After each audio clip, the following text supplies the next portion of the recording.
Nagising si Rest nang tumunog ang kanyang cellphone. Bahagya niyang tinignan ng orasan na nakasabit sa dingding ng kanyang kwarto at nakita niyang alas 7 na pala ng umaga. Dinampot niya ang cellphone na sige pa rin sa pagtunog at saka ay yung sinagot. Natampal niya ang kanyang sariling noo nang mabosesa ng Ate Rose niya na naroon sa kabilang linya. Ngayon pala siya lilipat sa bahay nito at ngayon din ang alis nito papunta sa Palawan at ipinadala ito roon ng amo nito para sa trabaho. Walang may iwan sa dalawang anak nito sa bahay. Oo nga at 18 na yung panganay nitong si Rosel at kakatapos lamang magdibo at 3 taong gulang pa lamang ang bunsong anak nitong si Roswell. At dahil sa walang tiwala ang kanyang kapatid, naiwanan si Roswell sa Ate Rosel nito sapagkat nag-aaral din naman si Rosel, ay siya naman ngayon ang pinakausapan nito na magbabantay muna sa dalawa. Total daw ay wala pa naman siyang trabaho. Siyempre, hindi naman niya kayang tanggihan si Raz na kanyang kapatid at dalawa lang naman silang magkapatid. Sino ba naman na magtutulungan kundi sila lamang? Bumangon si Raz nang maibaba ang tawag ng kanyang Ate Rose. Handa na rin naman ang kanyang mga gamit kaya nagbihis na siya at lumarga na. Sakay ang kaniyang motor. Doon na lamang siya maliligo sa bahay ng kanyang Ate Rose. Pagdating nga roon, ay talagang nakaabang na ang Ate Rose na sa pintuan. Nakabihis na nga rin ito at handa nang umalis. Pangiting-ngiti naman si Raz sa kanyang ate at baka pagalitan siya na to. Malaki yung agwat nilang dalawa. Nasa 36 na yata yung Ate Rose niya habang siya ay 25 anyos pa lamang. Sa edad kasi na 18 ay nag-asawa na ito at nagkaanak ng panganay nitong si Rosel. Maalwan din naman ang buhay nilang magkapatid at may iniwan namang kaunting kabuhayan sa kanila ang kanilang mga namayapang mga magulang. Kahit papaano ay nakapagtapos ang ate niya kahit pa kapapanganak pa lamang nito noon sa kanyang panganay. Habang siya ay sa awa ng Diyos ay nagkapagtapos rin naman. Yun nga lang, nahihirapan siyang maghanap ng trabaho. Kulang kasi sa experience. Nagpaalam na nga yung ate niya nang makapasok siya sa may kalakihang bahay na to. Ibinenta kasi nila yung bahay ng mga magulang nila dati para sa pag-aaral niya. Kaya nakaka-proud talaga ang Ate Rose niya at nakapagpundar na ito ng sariling bahay.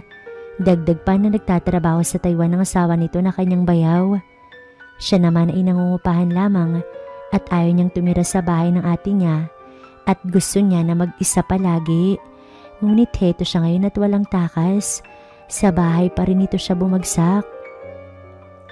May kung ano-anong bilin pa ang kanyang ate bago ito umalis na kailangan daw niyang patulugin sa tamang oras si Roswell at i-check sa kwarto si Rosel kapag akma na siyang matutulog. Baka raw kasi tumakas na naman ang bahay si Rosel at kung saan-saang kaibigan na naman ito makikitulog. Hindi niya alam na sa edad ng kanyang pamangkin ay pasaway na rin talaga ito. Kababaeng tao nito kung tutuusin.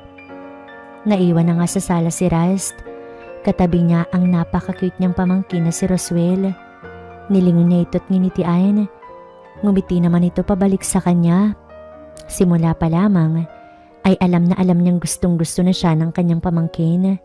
Maya-maya pa nga ay naglaro na ito sa sala ng mga nagkalat na laruan na to. Napabaling naman ang tingin ni Raz sa hagdan at hindi niya yata namataan si Rosel. Siguro ay maaga itong pumasok sa eskwela. Iniwan niya muna saglit si Roswell sa sala upang tunguhin ang kwartong inuukupan niya tuwing nakakatulog siya roon. Pumanhik siya sa hagdan, dala-dala ang kaniyang bag. Pumasok na nga siya sa loob ng silid na iyon. Nakaharap lang ng silid ng kanyang Ate Rose at ng asawa na to. Ang silid naman ng kanyang tabi ay kay Rosel. Malinis ang buong kwarto pagpasok pa lamang ni Rast. Halos walang makikita mga alikabok. Ilang buwan din siyang hindi natulog dito. Siguro ay nilinis talaga ng kanyang Ate Rose yun para sa kanya. Inilapag na ni Rast ang kanyang bag sa kama. Pinili niyang wag na lamang ilagay ang kanyang mga damit sa closet na naroon at mabilis lang naman ang isang buwan. Inilagay na lamang iyon sa ilalim ng kama. Pagkuway lumabas na at baka kung ano na ang ginagawa ni Roswell sa sala. Ngunit napadaan si Rust sa kwarto ni Rosel na bahagya pang nakaawang. Sumilip siya ron at wala namang tao. Umasok pa siya upang tignan sa loob kung naroon ba si Rosel, ngunit wala ito. Ay naman niyang mga ilam sa mga gamit ng kanyang pamangkin, ngunit nakuha ng isang bagay ang kanyang pansin. Nasa ilalim yun ng kama at mukhang nakaligtaan lamang na ligpitin. Dinampot ni Rust ang bagay na iyon at napaawang ang kanyang mga labi.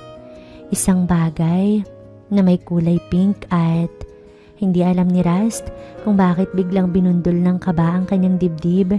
Hindi dahil sa kinakabahan siya, kundi dahil parang na-e-excite siya. Pamilyar sa kanya ang bagay na iyon at kadalasan ay nakikita lamang niya sa mga video na mga babaeng hayok sa bagay na iyon. Bahagya pa yung inon ni Rust at nag-vibrate kaagad iyon sa kanyang kamay. Isa lang ang ibig sabihin kung bakit mayroon ng bagay na iyon ang kanyang pamangkin. Yun ay dahil ginagamit nito iyon sa sarili na to. Napapailing na lamang si Rust. 7 taon siya noon nang ipanganak ang kanyang pamangkin.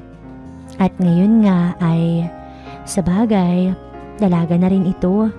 Pero nakakatawa lang kasing isipin na ginagawa rin pala nito ang bagay na akala ni Rust ay mga banyaga lamang ang gumagamit.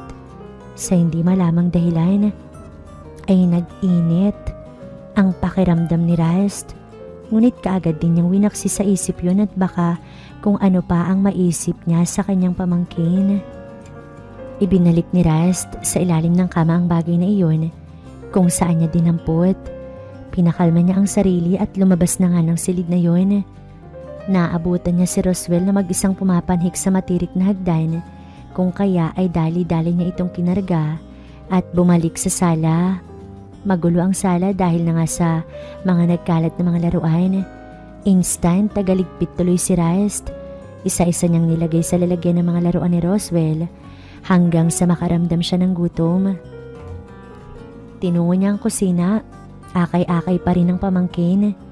Pinagsali niya ito ng fresh milk at saka pinaupo sa mesang kanyang kaharap. Humingi rin ito ng cookie kung kaya ay binigyan niya ito ng isang piraso. Naghanap naman siya ng pwede niyang kainin at talagang siya ay nagugutom.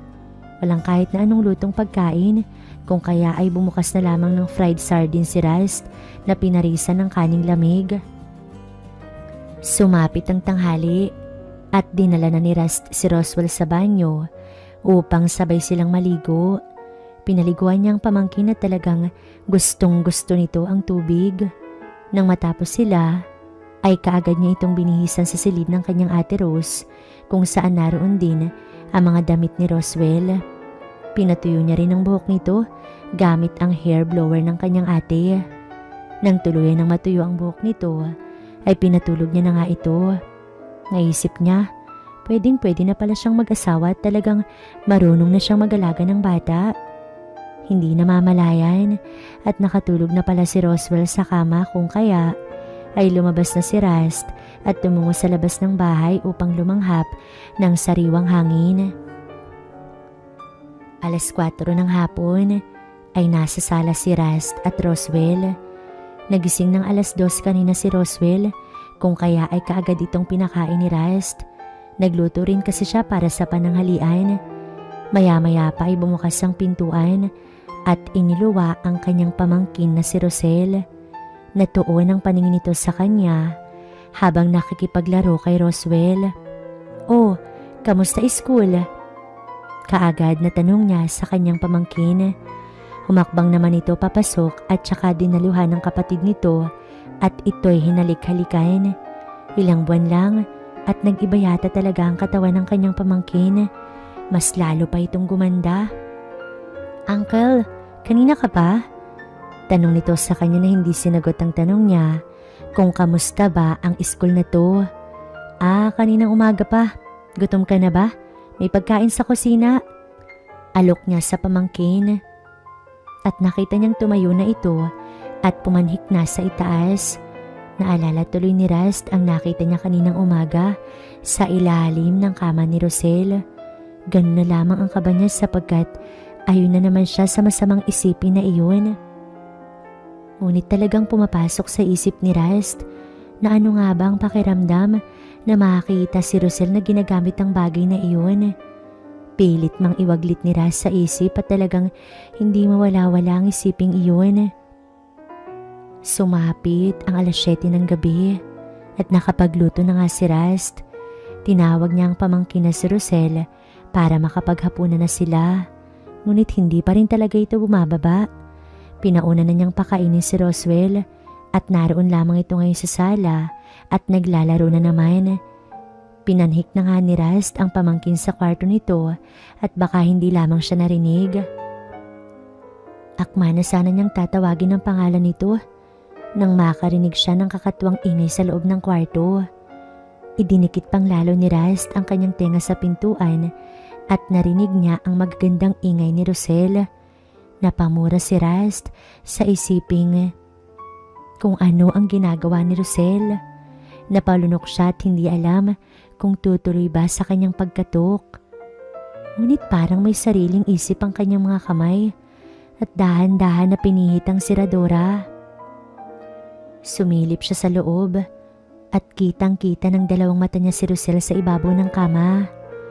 Nakasuot ng headphone sa tenga at nanonood ng video sa cellphone. At naroon nga sa mga kamay nito ang bagay na nakita ni Rust sa ilalim ng kama na to. Kaya siguro hindi na mamalayan ni Rosel na napakalakas na ng ingay nito ay dahil sa suot nitong headphone. Natuon ang paningin ni Rust sa ginagawang milagro ni Rosel. Ramdam na ramdam siguro nito ang kanyang init kung kaya ay ganoon na lamang ang pag-iingay nito na para bang hindi ito mapakali. Hindi na malayan ni Rust na nagising na pala ang kanyang pinakatatago. Hindi maaari ang kanyang naiisip. Ngunit maging si Rust yata ay kinakapos na ng paghinga sa nakikitang tagpo. Ginagamit na nga ni Rosel ang bagay na iyon upang mapunan ang pag-iinit na to. Hindi man lang siya na to napansin na nakasilip na nga sa pintuan. Tutok na tutok talaga ang mga mata nito sa pinapanood sa ginagawa. Maya-maya pa ay bumago ito ng posisyon at inilatag sa una ng cellphone nito at saka ito dumapa sa kama. Itinukod ang dalawang tuhod at mga kamay na para bang ito ay gagapang. Hawak pa rin ni Rosel ang bagay na nakita niya sa ilalim ng kama na to. Talaga namang hindi makapaniwala si Rust. Hindi makapaniwala sa kanyang nasasaksihan.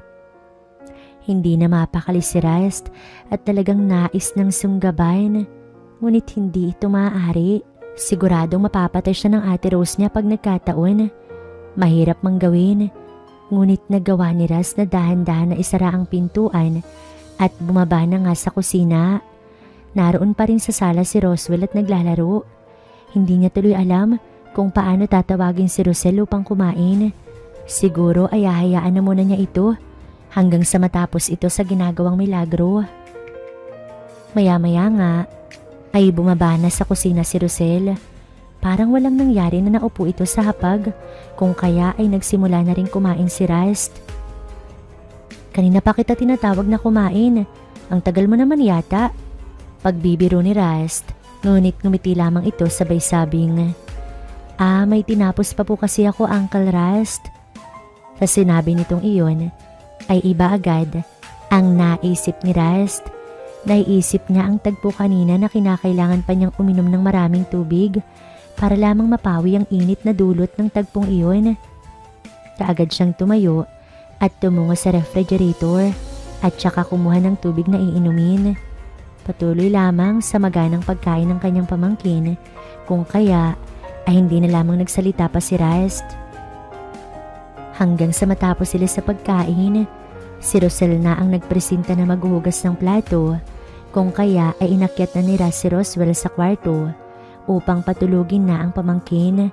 Masyado yatang napagod sa paglalaro si Roswell kung kaya ay kaagad itong natulog. Naisip ni Rast na doon na lamang matulog sa kwarto ng kanyang ate para naman mabantayan niya ang kanyang pamangkin. Lumabas muna siya sa silid na iyon upang i-check ang lahat ng pintuan at bintana ng bahay. Tsaka yun nilak lahat. Mahigpit na bili ng kanyang ate iyon. Tahimik na rin ang buong kusina at malinis. Natapos na din yata ni Rosel ang paghuhugas at siguro ay nasa silid na nito ito. Tumungo si Raz sa banyo at iisang banyo lang ang mayroon ng bahay na iyon. Parang bigla kasi siyang nainitan at balak sana niyang maligo. Nakasanayan na kasi niyang maligo bago matulog. Walang ano-ano ay binuksan niya ang pintuan ng banyo at napaawang ang kanyang labis na nakita. Naroon si Rosel at nakaupo sa kubetang nakaharap sa kanya. Dala-dala na naman ito ang bagay na nakita ni Rast sa ilalim ng kama. At gumagawa na naman ng milagro ng mga oras na iyon. Mulagat ang mga mata ni Rosel at hindi alam kung ano bang gagawin. Hindi rin ito nakakilos agad para itong estatwa sa kanyang harapan. Maging si Rast ay hindi malaman ang gagawin. Unang gabi pa lamang niya sa bahay ng kanyang ate. Ngunit kung ano-anong kalokohan na ang ginagawa ni Rosel. Bigla tuloy, tumagatak ang pawis ni Rast. Uncle, hindi pa po ko tapos. Baka naman po pwedeng kayo na po yung gumawa. Mahinhin ang boses na pakiusap ni Rosel na mas lalo niyang kinagulat. Ibang klase pala si Rosel. Hindi ba nito naisip na masama ang ginagawa na to? Sige na Uncle Rast. Gusto ko kasing maranasan yun. Ngayon nakita niyo na rin naman na po ako na ginagawa yung bagay na ito. Pangako, hindi naman po ako magsusumbong kay Mama. Natatakot si Rast. Napasukin na rin ng demonyo ang kanyang utak at baka kung anong magawa niya kay Rosel sa mga pinagsasasabi na to, baka mapatulan niya ito. Ngunit huli na ang lahat at tuluyan na nga siyang sinakop ng demonyo niyang utak. Kung kaya ay nagawa niyang pumasok at isinara ang pintuan. Nakabukas ang ilaw sa banyo, kung kaya ay banaag niya pa rin ang bagay na iyon na hawak-hawak ni Rosel. Mangako ka, wag mong sasabihin sa mama mo to kundi malilintikan ako. At saka tutulungan lang kita, yun lang. Huwag ka nang humiling ng masigit pa ron. Hindi pwede to. Hindi natin pwedeng gawin ang bagay na to pero dahil nakikiusap ka, sige. Nahihirapang wika ni Rast. Uncle Rast, alam niyo po bang crush ko kayo? Saad ni Rosel na dahilan kung bakit mas lalong nagulat si Rast. Ang gwapo niyo po kasi, maputi, matangos ang ilong at maganda rin po yung labi niyo. Pwede niyo po ba akong halikan? Sumalubong ang dalawang kilay ni Rast sa idinugtong na iyon ni Rosel. Ano na ang nangyayari sa mundo? Paanong nagkakaganito si Rosel? Hindi nagawang magsalita pa ni Rast nang tumayo ang pamangkin at saka inangkin ang kaniyang mga labi. Naikuyon naman ni Rast ang kanyang kamao at pinipigilan ang kanyang damdamin. Uncle, alam ko naman na sumasakit na yung puso niyo eh. Minsan kasi kapag hindi ako nakakarating sa rurok, talagang sumasakit yung puson ko. Gusto ko rin naman na maranasan mo yung sumaya kaya hayaan nyo naman ako sa gagawin ko. Napasinghap si Rast nang lumapit sa kanya si Rosel. Napatingala na lamang sa kisame si Rast nang tuluyan na nga itong makalapit at ginawa ang sinasabi nito. Lihim siyang nagdarasal na sana ay mapatawad siya ni Rose sapagkat lalaki lamang siya na hindi kayang iwasan ng tukso. Total, yun lang naman ang gagawin sa kanya ni Rosel. Kung baga, ay tutulungan lamang nila ang kanilang mga sarili. Hindi naman na sila aabot sa bagay na masigit pa roon. Nag-uumapaw ang kasiyahan ni Rast at ni Rosel. Talagang hindi sila mapakali sa kanilang ginagawa. Hinila niya si Rosel patayo at bahagya silang nagpantay. Tuluyan na nasakop ng kadiliman si Rast at talagang tumatak na sa isipan niya na tuluyan ang gawin ng bagay na iyon. Pagkatapos ng nangyari ay sabay pa silang naligo ni Rosel na para bang walang kakaibang nangyari sa kanilang pagitan. Naiilang man ay sinawalang bahala na lamang iyon ni Rust at sinabi kay Rosel ang kanilang napag-usapan na ginawa lamang niya iyon upang tulungan ito na makarating sa rurok at ganun din naman ito sa kanya. Sabay silang lumabas ng CR at pumasok na nga sa silid. Siya ay sa kanyang silid ng ate kung saan natutulog ang pamangking si Roswell at si Rosel naman ay sa silid na to.